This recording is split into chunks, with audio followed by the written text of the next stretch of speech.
আসসালামু আলাইকুম everyone, blog the video.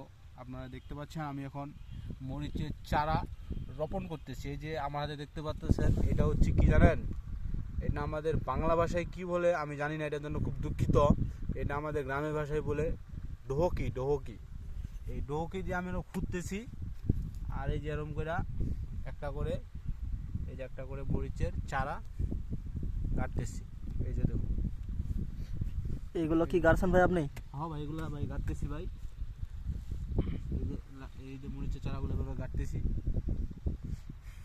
তো ভাই এটা কবে হবে?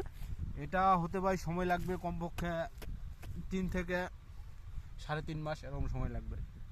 ও আচ্ছা আচ্ছা। 3.5 মাস, 3.5 মাসের ভিতরে আমি এটার মধ্যে মরিচের যে ফল আসবে সেই ফলটা আমি তুলতে পারবো আর কি। অবশ্যই। হ্যাঁ, অসংখ্য ধন্যবাদ ভাই আমাকে ভিডিও করার জন্য। আমার সাথে থাকবেন আপনারা। আমার এই ভিডিওটি ভালো লাগলে অবশ্যই লাইক, কমেন্ট অ্যান্ড সাবস্ক্রাইব করবেন।